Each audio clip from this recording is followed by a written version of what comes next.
Welcome to Empire Radio. This is a Professionals Roundtable, and as mentioned, I am your host, Rick Delgado, and welcoming back to the show once again is a lovely lady based out of Beverly Hills, California. She is the founder and clinical hypnotherapist for Let It Go Hypnosis. You can go to the website, letitgohypnosis.com. You can also find her on Facebook, facebook.com/Let It Go Hypnosis. Let's give her a big round of applause. A founder and clinical hypnotherapist known as Barbara Scheidegger. Barbara, welcome back to the show, and how are you? Good. I'm doing very good. Thank you so much. All right. Well, thank you again for thank you for taking time out to join us. And as I like to do every time we have you come on, because we always have new people checking out the show, Can you tell everybody a little bit about yourself and exactly what you do at Let It Go Hypnosis? I am a clinical hypnotherapist. I do help people to get over fears, phobias, anxiety, stress, burnout, so they can move on with their lives in a positive way and get the life they actually want. And as I always recall, fear creates all the stress and all the anxiety. That's all that holds us back, is the fear of the unknown. And if we move forward, we actually realize that the unknown gives you the opportunity to create your own life, your own well-being, because you are always in charge of your own life. Right. And if you're not, someone will take charge of it, and that's not good. It's better you have your own life in your own hands. Yeah, and you do always hear that complaint about people, whether it be maybe from work or from their relationship. Oh, I feel like I don't have any control, and I've always got to do this, and this, that kind of thing, right? That's right. And that's it's just an excuse in order to move forward, because if they just would move forward, they can create their own life, and they can go there where they want to be. But it's sometimes so fearful just to walk in the dark until you find the light. Then people rather step back where they're coming from and repeat the same thing again over and over again and stay in their misery, because they are so familiar with that. They rather feel bad than good. Right. At least they have something to blame about and blame someone else. Oh, my goodness. You can say that again, Barbara. And it's so funny that you mentioned, something to complain about, because, I've got someone that I'm actually related to, that it just seems like all they do is they wallow in this misery, but it's almost like that misery makes them happy. It's just, in a way of happy, they don't feel better inside.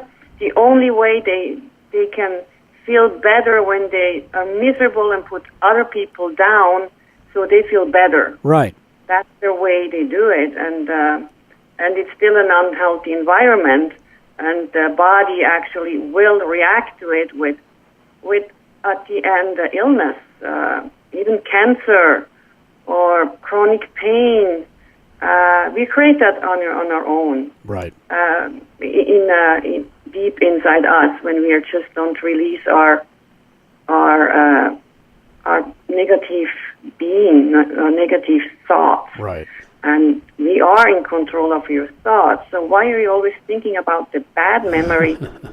Bring back the good memory and the feeling. Yeah. Who cares about the bad? Yeah, I mean, you should really be taking responsibility on feeling good instead of, wanting to feel bad. Yes.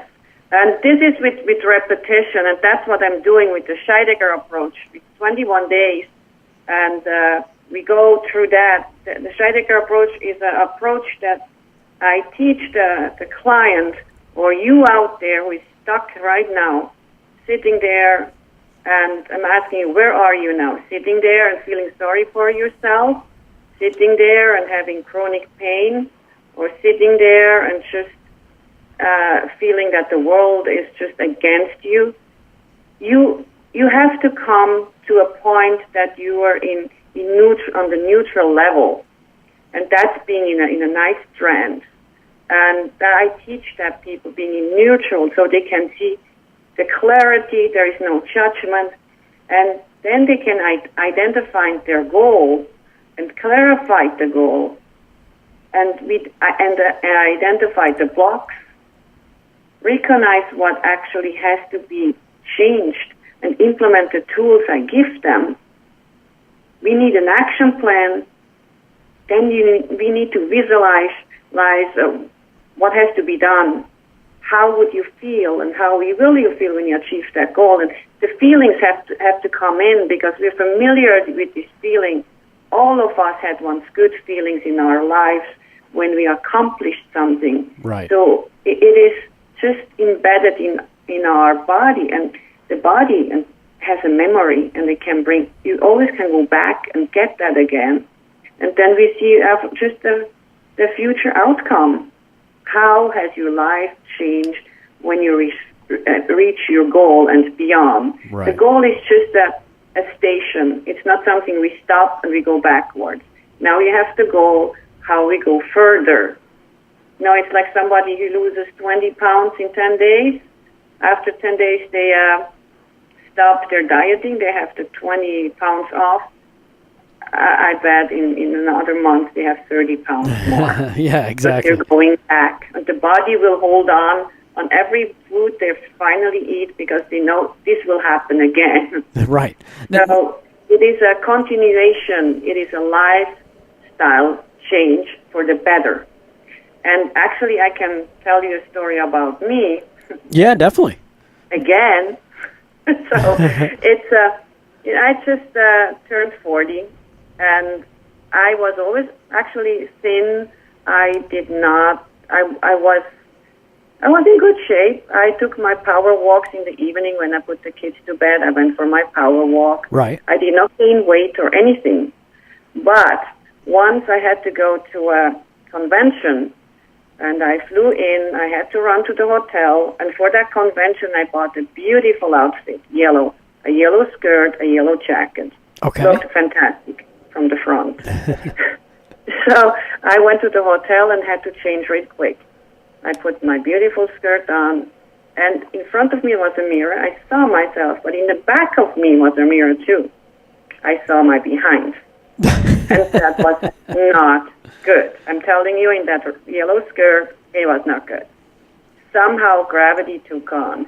I don't know how, but it was there. It was big. So I saw that, and I put really quick my jacket on and said, this is not going to happen to me. I went out, I came back, and I told people, oh, my God, I saw this. And they said, well, you're 40. Right. That's just the way it is. And I said, no, it's not. No. Not to me. I know I can change that. And I started to work out regularly. I had to get up at 5:30 in the morning to be at 6 o'clock at the gym so I can go to work after that. And I did that for 1 year. I took on a trainer for 1 week, once a week. And I took on yoga and did regularly my cardio and used always different muscles. After 1 year, I went back to that convention. I looked fabulous. And people thought, because I looked good, I had liposuction, I did something. But all I did, I gave my body a chance to come back again. Because the body has memory. And we can come back to that any time of our age. It doesn't matter. It just takes a little bit longer. It's not fast, but we can do it. Age is an excuse. That's it. Well, yeah, you know what? Sometimes people have that limiting belief of either age or maybe I wasn't brought up the right way or I didn't go to the right school and stuff like that, and they use that as almost blockers to keep them from going forward. Now, in terms of hypnosis itself and the benefits of what you do and how you help people, because we're talking about clinical hypnotherapy here. We're not talking about the stuff you might see at a comedy club or something like that. This is this is about life transformations. Yes, and it's therapeutic. It's therapy. Hypnotherapy. I help you in hypnosis and not with hypnosis. In hypnosis, there are different tools I use, which are always available. Actually, we're just not paying attention what the body sends us, the signals of, oh, my knee is hurting. Oh, it's okay. I just don't walk up the stairs anymore. Right. But it means something is wrong. Let's take care of it. Let's see how we can fix that, actually without surgery or anything. What has to change in your lifestyle now? How can we reinforce the muscles around that other muscle who is hurting, so that muscle is protected, and that muscle can learn how to move slowly again? There's so many different ways to just heal yourself. It is, we are the placebo, and it is a placebo effect. Think positive for your health, and even the way you walk away in a healthy posture. If you think about a negative way of your health, your shoulders will fall down, and you just slash out, and you just walk away slowly. It's actually, they did a very interesting study a while ago. The psychologist John Bark asked a group to go into his office, and they will give them a test. And what they did, they just told the students to just classify stereotypes of being old. Okay. And what came up, gray, lonely, sick, wrinkled, bingo, Florida. And then the students were able to leave. And it happened, they watched the students to walk away. And this shows you how effective words are. They walked away slower, without energy anymore, because they were thinking about these words. Right. The unconscious behavior influenced by the words. What you're telling yourself is very important. If it's negative, you have a definitely negative outcome. If you have positive, I promise you, you will have that positive outcome, that positive day, that positive thinking. It just becomes more enlightened, more shiny. Right. Life just looks suddenly better. Yeah, and you can also you also teach people how to do this for themselves, right? With self-hypnosis? Yes. Absolutely. That's what I do with the Scheidegger approach. I teach them how to do self-hypnosis. I give them a recording so they can listen to it, and it's catered to it's very personal to every single client, so they can relax under this, listening to this, and at the end, they will be able to do it on their own when they feel like there's a situation they cannot handle, or they just feel I'm stressed, and doing that, it will immediately release the stress, right. Seeing clarity again, and being on that neutral state of non-judgment, feeling okay, and see how to move forward, and not going back to that, oh my God. Right, yeah, and especially if you're all of a sudden you find yourself in a situation, maybe you're heading into a meeting and you start getting all flustered and like, oh, I don't know if I can do this. You can teach people how to, take a few minutes and kind of, do the self-hypnosis right there and then, right? Oh, absolutely. Absolutely. And I truly think we should start with children already in school to learn how to breathe, and before a test that they just have some breathing exercises and come in and, yes, I can do it. I remember. This is good. Even if there is one mistake in there, it's not the end of the world, but right. We're going for the best. Yeah. Give your best. And it would help a lot of kids just to grow up, and even more also now adults. It will help no matter what age you are. This is available to everyone. Right. And especially because it changes that mindset. It changes you. Like you said, when you think about, those words that they came up with when they think of, somebody who's older than gray, Florida, tired, sick, it changes your mood as well. So if you start, if you can self-hypnotize yourself into being more up, be like, hey, I'm thinking about sunshine, things that you love, the sunshine, my pet, my kids, my family, all of a sudden it's like, hey, you know what? I feel pretty good, and it's going to reflect in your performance as well. We're talking to Barbara Scheidegger. She is the founder, clinical hypnotherapist, and the creator of the Scheidegger method. You can go to her website, Let It Go Hypnosis. LetItGoHypnosis.com is the website, based out of Beverly Hills. Hey, Barbara, I want to get a little personal. We got to take a break, but when we come back, Because last week when we talked, I did mention about, something that I had, kind of embedded in my brain as well. Maybe we can tackle that when we get back. Oh, let's see what I can do for you. All right, Barbara, I appreciate it. We'll be back after these words on Empire Radio. Barbara, thank you so much for joining us today. We appreciate it. It's always a pleasure to be here. Yeah, and it's fun discussing stuff like this because, it kind of forces, whether you're a listener or you're like me, now I'm kind of confronting some of my own limiting beliefs, with things that you think about. And one of the things you hit on, I got to admit it does kind of bother me a little bit, but when you were talking about old, I'm like, oh, because I did tick over the Magic 50 mark earlier this year. Mm-hmm. And, welcome to the club. Yeah. Well, thank you. Well, thank you for having me. I appreciate it. I'd like to go back to the 30 club, but they won't have me. You know too much now. They don't want you anymore. Yeah, exactly. No. I'd be too obnoxious. Now, let me ask you this. When, because I'm still an active, competitive athlete. I race my bicycle, I train, I do all that stuff.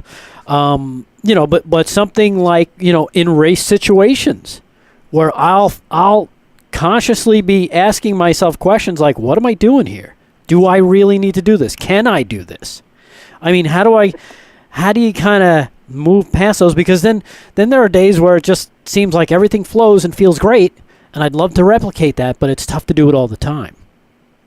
Yeah, it when you have these days or this moment, remember always the fun times, because you can. It doesn't matter. And if you have the feeling that something is just blocking you, you have to step back and looking at what is blocking you, what has to change. Right. And it has nothing to do with age, because I guess also when you were younger, you weren't always able to win. People pass by. It doesn't matter. Once in a while you won or you were second. Right. And that's what we have to see. You can't always win. But with age, when we get older, we just have longer, you can run longer. You have more endurance. And what can you do? Now, what has to change, let's say, in your diet? Do you take supplements? Mm-hmm. What happened after a race when you finish and you have that feeling? Is something hurting you? Is something going on within you? And has nothing to do with age again, because the other athletes have the same problem. Right. They hurt too. So it's not an aging process. It's in your mind. You're telling yourself already, oh, I'm 50 and, oh yeah, I have a wrinkle and, wow, and the younger ones are faster. Well, that's fine, but you can get there where you want to be if you only start remembering how fun it is to do it. Right. And I guess sometimes, in the heat of competition, when things are getting hard, it almost seems like, wow, it's never hurt this much before. Is this something that's now, is it beyond me? Am I not able to do this anymore? Sometimes you just have to realize also, now you pay attention. As a younger person, you say, ouch, it hurts, and you go on. Right. And you limp after that. Here, it's like, oh my God, it's hurting, it's because I'm old, and it's hurting because you have to take care of that right now. Right. What it is, maybe you have to go home and stretch more, or you have to take a hot bath, or you need some more, some magnesium, make more supplement of magnesium, because you move, your body uses what your vitamins, your energy, and if you don't supply your body again, the body will hurt, no matter how old you are or how young you are. Even young people have that problem. Right. But most of the time, sadly, they ignore it, and then they have a bigger problem. So you pay attention now, and I think that's a very good way to do it, paying attention. Say, oh, that hurts. I need to do something about it, and not thinking, oh, why it hurts because I'm 50, I'm 51, or has nothing to do with that. It's how you use it. And if you adjust constantly how you use your body, and the body will always remember where it was before, your body will adjust to that. Right. And you will get you get in your cycle again, and you go and do your bike riding. But listen, the most important thing is now you pay attention to your body because you're fearful of your age. Right. Now how do you deal with, because let's face it, I feel like that's starting to become a limiting factor. How can clinical hypnotherapy or even the Scheidegger approach, how can that make a difference? It is. I will explain it to you now on radio, but I cannot do it to you because other people will fall in too, and then we have a mess. No problem. It is, imagine just yourself now. Remember the time that you won. Remember the time you were fast and speeding and going, and remember that time. Right. When you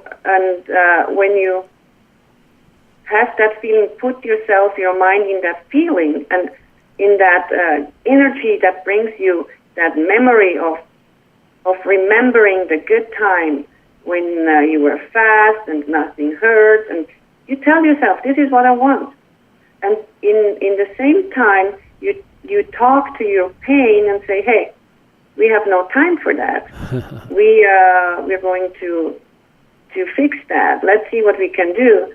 And you're putting yourself in the state of feeling good, and like you always were, because this is you. This is what you do, and you're going to do that, and you're going to feel good. You have to put your mind in the mindset that you're going to be okay, and not because you're 51 now, you're not going to be okay. Right.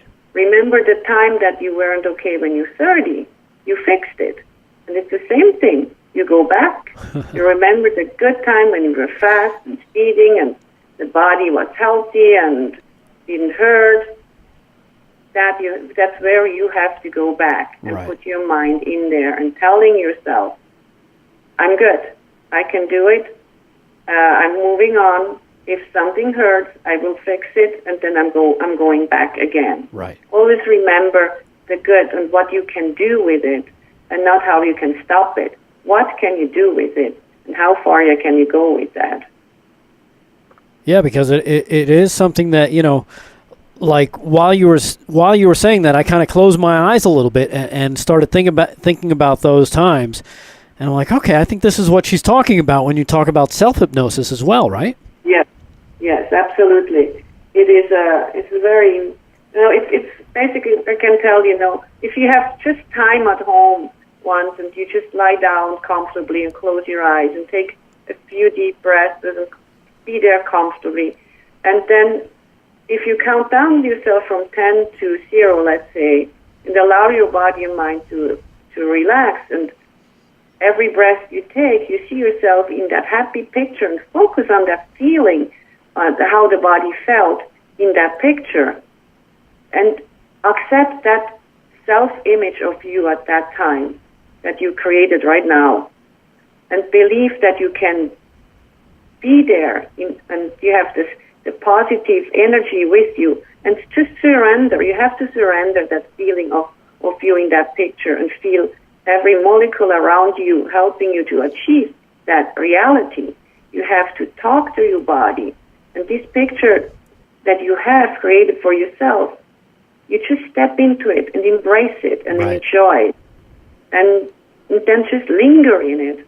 And either you just come up and open up your eyes in that good feeling, but it's yes, you can. It's a process. Right. You have to do it probably more often. I would tell yourself, look, if bothers you, do it before you go to bed and sleep.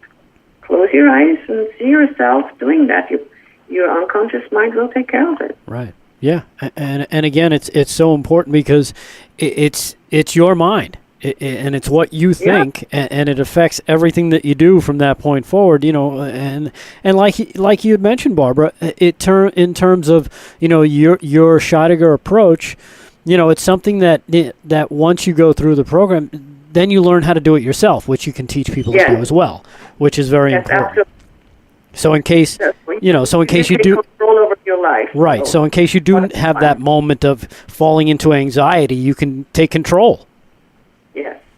Again, you have to bring yourself in that neutral state. Right. You know, if you go up into too energetic, you have to come down too. If you go really below, you have to come up again. So I say it's always a number from 0 to 10, and 5 is your neutral state. So you see yourself, whatever the neutral state 5 is, your favorite color, let's just say it's red, whatever color you choose. It's your color. And then you see that that suddenly it goes up to 6, 7, 8, and the color becomes darker and darker and darker, and then it's 10. And then you can bring yourself, it's breathing down again to as 9, 8, 7, until you are 5. It's breathing to say, I'm going to 5. Right. That's my color. That's my neutral state. That's where I can linger, and that's where I see where I am in my neutral state. No judgment, no anything. I just see as it is. And then you can move forward and handle it. And the same way, when you get depressed, it goes down. And you realize, actually, that your breathing, you just push it up to 2, 3, 4, and there's the 5 again. Right. The beautiful color that you love, just a big fat 5. That's big your fat platform 5. That you can relax. Again, neutral state, and that's when you can make decisions. Right, and that's when you make it high, and don't make it when you're low. Yeah, and that's when you can take control and make those changes that you want to make in your life. Yes. Again, we've been talking to Barbara Scheidegger. She is the founder and clinical hypnotherapist for Let It Go Hypnosis, the creator of the Scheidegger Approach, 21-day step program that, once you've tried everything that didn't work, now you need to try the Scheidegger Approach. Make sure you give her a call, 323-999-4775. She's out of Beverly Hills, but she can work with you no matter where you are. LetItGoHypnosis.com is the website. She'll help you, release those unwanted blockages, take control of your life and get you moving in the positive direction of having control, which is so important. Again, Barbara, thank you so much. We really appreciate it. Thank you for listening to me, and have a great day. You're very welcome. I will have a great day. Thank you. And you too, my friend.